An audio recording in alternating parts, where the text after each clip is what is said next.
Okay, so ikakabit na natin to guys. So ang sistema nito, para hindi kayo malito, halimbawa nagkahalo-halo na yan. Oh, meron palang ano, yung dalawang mataas, ito yung papunta doon sa ano, galing tangke, supply.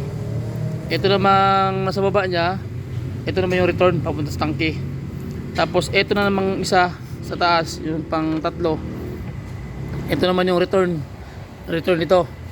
Ito yung mga return nito. Yan, return yan. Tapos return papapunta naman sa fuel tank, sa fuel filter. Tapos ito naman, itong isang to, ito naman yung papunta doon sa common rail.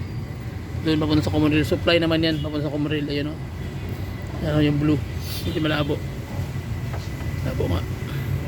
Okay, ayan. Yan siya. Okay. So, apat lang yan. Ito yung ano. Ito. So, ito yung filter niya. Yan. So, itong isang to, papunta ito sa common rail. Okay, which is ito yun. Ayan o. Kasi overhaul to guys. Kaya yung setup niya, iba na. Ito naman yung papunta naman dito.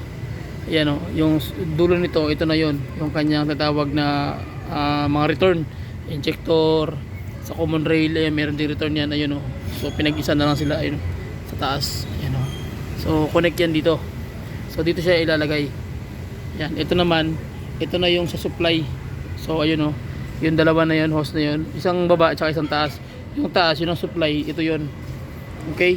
Tapos yung baba naman ng hose naman na fuel line, yung sa ilalim, below, ito naman yun.